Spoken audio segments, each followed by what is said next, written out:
ನಮಃ. ಹರಿ ಓಂ. ಇವತ್ತು ನಾನೊಂದು ನಮ್ಮ ಮಿತ್ರರ ವಾಟ್ಸಪ್ ಸ್ಟೇಟಸಲ್ಲಿ ನೋಡ್ತಾ ಇದ್ದೆ. ಅವರು ಏನೋ ಹಾಡ್ತಾ ಇದ್ರು, ಒಂದು ಸ್ಟೇಜ್ ಮೇಲೆ ಡ್ಯಾನ್ಸ್ ಮಾಡ್ತಾ ಇದ್ರು.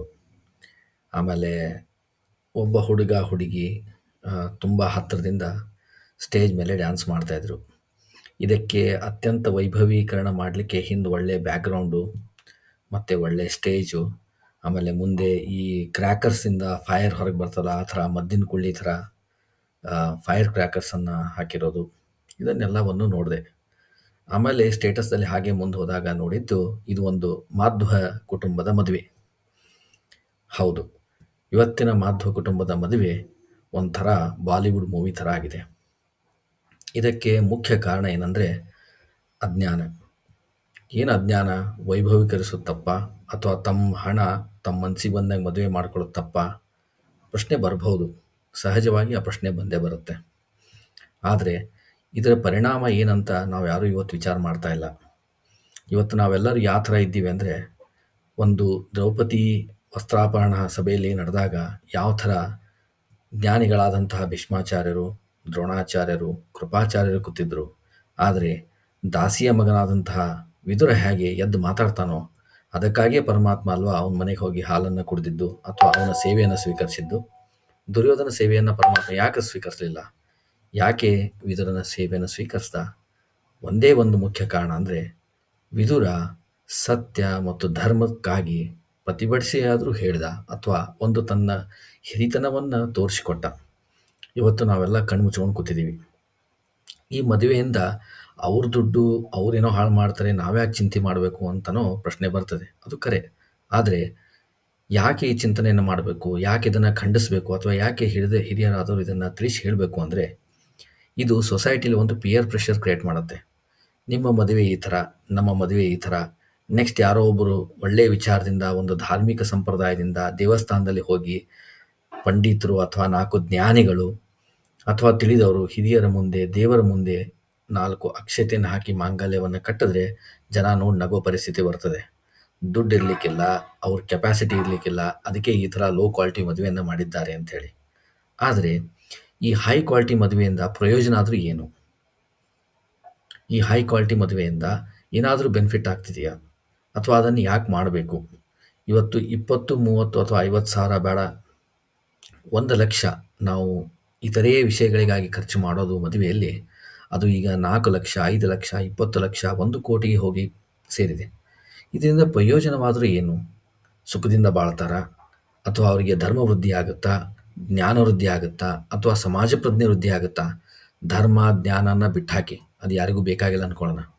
ಸಮಾಜ ಆದರೂ ಎಲ್ಲಿ ಮುಂದೆ ಬರ್ತದೆ? ಇಂತಹ ಕುಟುಂಬಗಳಿಂದ ಎಷ್ಟು ಸಮಾಜ ಬೆಳೆದಿದೆ? ಅವರ ಸಮಾಜಕ್ಕೆ ಅವರ ಕೊಡುಗೆ ಏನು? ಧರ್ಮಕ್ಕೆ ಅವ್ರ ಕೊಡುಗೆ ಏನು? ಹೋಗಲಿ, ತಮ್ಮ ತಂದೆ ತಾಯಿಗಳಿಗಾಗಲಿ, ತಮ್ಮ ಅತ್ತೆ ಮಾವುಗಳಿಗೆ ಆಗಲಿ ಏನು ಕೊಡುಗೆ?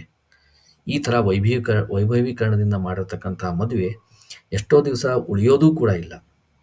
ಆದ್ದರಿಂದ ಒಂದು ಕಳಕಳಿ ವಿನಂತಿ, ಹಿರಿಯರಾದವರು ಯಾರೇ ಮದುವೆಗೆ ಇನ್ವಿಟೇಷನ್ ಕೊಡೋಕ್ಕೆ ಬಂದರೆ ಅವ್ರಿಗೆ ಕೇಳಿ, ನೀವೇನಾದರೂ ಸ್ಕ್ರೀನ್ದಲ್ಲಿ ನಿಮ್ಮ ಪ್ರೀ ವೆಡ್ಡಿಂಗ್ ಸೆರೆಮನಿಯ ಅಶ್ಲೀಲ ಫೋಟೋಗಳನ್ನು ಹಾಕ್ತೀರಾ? ಹಾಗಿದ್ರೆ ನಾನು ಬರೋದಿಲ್ಲ, ಕ್ಲಿಯರಾಗಿ ಹೇಳಿಬಿಡಿ. ಅಥವಾ ನೀವು ಏನಾದರೂ ಅಲ್ಲಿ ಅಶ್ಲೀಲವಾದಂತಹ ಕಾರ್ಯಕ್ರಮಗಳು ಇಟ್ಕೊಂಡಿದ್ರೆ ನಾವು ಇಲ್ಲಿಂದನೇ ಆಶೀರ್ವಾದ ಮಾಡ್ತೀವಿ, ನಿಮ್ಮ ಸುಖ ಸಂಸಾರ ನಿಮ್ಮ ಚೆನ್ನಾಗಿರಲಿ, ನಿಮ್ಮ ಮದುವೆ ಆದಂತಹ ಸಂಸಾರ ಉತ್ತಮವಾಗಿಲ್ಲ ಅಂಥೇಳಿ ದೂರದಿಂದನೇ ಆಶೀರ್ವಾದ ಮಾಡೋಣ. ಆದರೆ ಇಂತಹ ಕಾರ್ಯಕ್ರಮಗಳಿಗೆ ಹೋಗಿ ಹಿರಿಯರ ಅಗೌರವ ಮತ್ತು ಅಲ್ಲಿರ್ತಕ್ಕಂತಹ ಧರ್ಮದ ಅಗೌರವ, ಪಂಡಿತರ ಅಗೌರವ ಮಾಡಿ ಸಮಾಜವನ್ನು ಹಾಳು ಮಾಡೋದಕ್ಕಿಂತ ಈ ಥರ ಮದುವೆಯನ್ನು ಹೋಗಿ ಯಾವುದೋ ಒಂದು ದೇವಸ್ಥಾನದಲ್ಲಿ ದೇವರ ಮುಂದೆ ಮಾಂಗಲ್ಯವನ್ನು ಕಟ್ಟಿ ದೇವರ ಅನುಗ್ರಹ ತಗೊಂಡು ಬಂದು ಮಾಡೋದು ಅತ್ಯಂತ ಉತ್ತಮ. ಇಲ್ಲಿ ಹೇಳಿ ನಾನು ತಪ್ಪು ಮಾಡ್ದಂಗೆ ಅನಿಸ್ತಾ ಇದೆ, ಅಥವಾ ಯಾರೋ ಕೋಪಕ್ಕೆ ಗುರಿ ಆಗಬಹುದು. ಆದರೆ ಇದನ್ನು ನಾನು ನನ್ನ ಸ್ವಾರ್ಥದಿಂದಾಗಲಿ, ನನ್ನ ಸೊಕ್ಕಿನಿಂದಾಗಲಿ, ಈಗೋಯಿಂದಾಗಲಿ, ಅಥವಾ ನಾನೇ ಬುದ್ಧಿವಂತ, ನಾನೇ ಸಮಾಜ ಸುಧಾರಕ, ಅಥವಾ ನಾನೇ ತುಂಬ ಚೆನ್ನಾಗಿ ಮಾಡ್ತಿದ್ದೇನೆ, ಬೇರೆಯವರೆಲ್ಲ ದಡ್ರು ಅನ್ನೋ ವಿಷಯದಿಂದ ಹೇಳ್ತಾ ಇಲ್ಲ. ಒಂದು ಸಾಮಾನ್ಯವಾದಂಥ ಸಾಮಾಜಿಕ ಕಳಕಳಿಯಿಂದ ಅಥವಾ ಸಾಮಾನ್ಯವಾದಂತಹ ಒಂದು ಬೇಸಿಕ್ ಪ್ರಶ್ನೆಗಳನ್ನು ನಾವು ಹಾಕೊಂಡಾಗ ಇದನ್ನು ಮಾಡಬೇಕು ಮಾಡಬಾರ್ದು ಅಂತ ನಮಗೇ ತಿಳಿತದೆ. ನಾವು ಯಾವುದೇ ಈವನ್ ಆಫೀಸ್ದಲ್ಲೂ ಕೂಡ ಯಾವುದೇ ಒಂದು ಪ್ರಾಜೆಕ್ಟಿಗೆ ಸ್ಪೆಂಡ್ ಮಾಡಬೇಕಾದ್ರೆ ನಾವು 10 ಸಲ ವಿಚಾರ ಮಾಡ್ತೀವಿ, ಎಷ್ಟು ಸ್ಪೆಂಡ್ ಮಾಡಬೇಕು ಈ ಪ್ರಾಜೆಕ್ಟಿಗೆ, ಅದರ ರಿಟರ್ನ್ ಆನ್ ಇನ್ವೆಸ್ಟ್ಮೆಂಟ್ ಏನಿದೆ, ಈ ಪ್ರಾಜೆಕ್ಟನ್ನು ಈ ಥರನೇ ಯಾಕೆ ಮಾಡಬೇಕು, ಸಪೋಸ್ ನಾನು ಈ ಪ್ರಾಜೆಕ್ಟನ್ನು ಎಕ್ಸಿಕ್ಯೂಟ್ ಮಾಡಿದ್ರೆ ಮುಂಬರುವ ಬೇರೆ ಬೇರೆ ಪ್ರಾಜೆಕ್ಟ್ ಮ್ಯಾನೇಜರ್ಸು ಪ್ರಾಜೆಕ್ಟ್ಗಳನ್ನು ಇದಕ್ಕಿಂತ ಹೆಚ್ಚು ಎಕ್ಸ್ಪೆನ್ಸಿವ್ ಆಗಿ ಮಾಡ್ಬೋದು ಅಥವಾ ತಪ್ಪು ದಾರಿಯಲ್ಲಿ ಹೋಗ್ಬೋದು ಅಂತ ಹೇಳಿ ನಾವು ಒಂದು ಪ್ರೋಟೋಕಾಲನ್ನು ಇಟ್ಕೊಂಡು ಒಂದು ಪದ್ಧತಿಯನ್ನು ಇಟ್ಕೊಂಡು ಅದನ್ನು ಮುಂದುವರಿಸ್ತೀವಿ. ಹಾಗಿದ್ದಾಗ ನಮ್ಮ ಸಮಾಜವೇ ಹಾಳಾಗ್ತದೆ, ನಮ್ಮ ಕುಲಗಳು ಹಾಳಾಗ್ತವೆ, ನಮ್ಮ ಧರ್ಮ ಹಾಳಾಗ್ತದೆ, ನಮ್ಮ ಸ್ತ್ರೀಯರು ಹಾಳಾಗ್ತಾರೆ ಅಂತ ಅನ್ನೋ ಪರಿಸ್ಥಿತಿಯಲ್ಲಿ ನಾವು ಯಾಕೆ ಮಾತಾಡ್ತಾ ಇಲ್ಲ? ಎಲ್ಲ ಹಿರಿಯರು ಕೂತಿರ್ತಕ್ಕಂತಹ ಸಭೆಯಲ್ಲಿ ದೊಡ್ಡ ಸ್ಕ್ರೀನ್ದಲ್ಲಿ ಗಂಡ ಹೆಂಡತಿನೂ ಮದುವೆ ಆಗೋಕ್ಕಿಂತ ಮುಂಚೆನೇ ಅವ್ರ ಪ್ರೀ ವೆಡ್ಡಿಂಗ್ ಫೋಟೋದಲ್ಲಿ ಅವ್ರು ಒಬ್ಬರೊಬ್ಬರು ತಬ್ಬಿಕೊಂಡಿರೋದು, ಒಬ್ಬರೊಬ್ಬರು ಮೂವಿದಲ್ಲಿ ಹೀರೋ ಹೀರೋಯಿನ್ ಥರ ಓಡಾಡ್ತಾ ಇರೋದು, ಆ ಫಾರಿನ್ದವ್ರು ಹಾಕೊಂಡಿರ್ತಕ್ಕಂತಹ ಡ್ರೆಸ್ಸನ್ನೇ ಹಾಕಂತಹ ಬುದ್ಧಿಹೀನರು, ಯಾವ ಡ್ರೆಸ್ಸನ್ನು ಅನುಕರಣೆ ಮಾಡಬೇಕನ್ನೋದು ತಿಳಿಯದಂತಹ ಬುದ್ಧಿಹೀನರು. ಇವತ್ತು ನೀವು ಕೇಕ್ ಕಟ್ ಮಾಡೋ ಫೋಟೋನ ನೀವು ನೋಡಿದ್ರೆ ನಿಮ್ಗೆ ಗೊತ್ತಾಗುತ್ತೆ, ತಾಯಿ ಆದವಳು ಮಗಳಾದವಳು ಪರಿಯಾಗಿರ್ತಾರೆ. ಅಂದರೆ ಇದು ನಾವು ಯಾವ ಸಂಸ್ಕೃತಿಯನ್ನು ಫಾಲೋ ಮಾಡ್ತೀವಿ ಅಂತ ನಮಗೆ ನಾಚಿಕೆ ಬರಬೇಕು. ಇಂತಹ ಪರಿಸ್ಥಿತಿಯಲ್ಲಿ ಈ ಥರ ಕಾರ್ಯಕ್ರಮಗಳನ್ನು ನಾವು ಧಿಕ್ಕಾರ ಮಾಡೋದೇ ಒಳ್ಳೆಯದು. ಇಂತಹ ಕಾರ್ಯಕ್ರಮಗಳು ನಡೆದರಷ್ಟು ಸಮಾಜದಲ್ಲಿ ಬಿಟ್ಟರಷ್ಟು. ತುಂಬ ಕಳಕಳಿಯಿಂದ ಈ ವಿಷಯವನ್ನು ಹೇಳ್ತಾ ಇದ್ದೀನಿ. ಅನ್ಯಥಾ ತಪ್ಪು ತಿಳಿದುಕೊಳ್ಳಬಾರದು.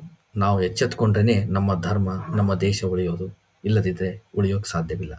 ಶ್ರೀಕೃಷ್ಣ ಅರ್ಪಣಮಸ್ತು.